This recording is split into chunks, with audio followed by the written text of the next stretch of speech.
Now அப்படியே கொண்டு வருவோமா? சூப்பரா கொண்டு வந்துருவாங்க. I had a pen. நான் ஒரு பேனா. I had a pen. குயிக்கா. நான் ஒரு பேனா வச்சிருந்தேன். நான் ஒரு பேனா வச்சிருந்தேன். நான் ஒரு பேனா வச்சிருக்கேன். நான் ஒரு பேனா வச்சிருந்தேன். நீ ஒரு பேனா வச்சிருந்த. நீ ஒரு பேனா வச்சிருந்த. ஒரு பேனா அதை ஸ்பிளிட் பண்ற பாருங்க.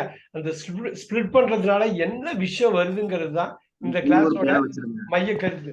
You did have a pen. நீ ஒரு பேனா வச்சிருந்த.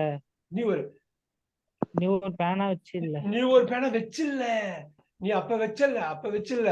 எனக்கு நல்லா தெரியும் நீ பேனா வச்சில்ல. அப்ப பாருங்க, இங்க பாருங்க. Did you have a pen? நீ பேனா வச்சிருந்தியா? அந்த சமயத்துல பேனா வச்சிருந்தியா? Did you have a pen? நீ பேனா வச்சிருந்தியா? When did you have a pen? எப்ப வச்சிருந்த?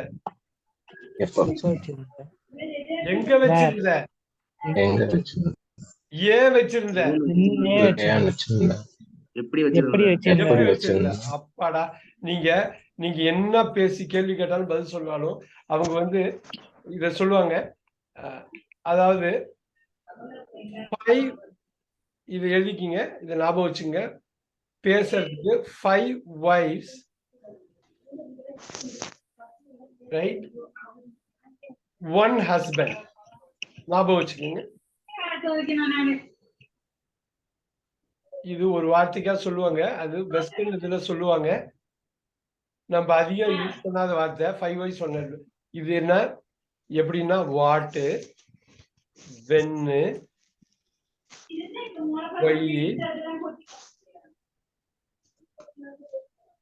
வேர். ஒரு ஹஸ்பண்ட் என்னங்க ஹஸ்பண்ட் என்னங்க ஹவ்.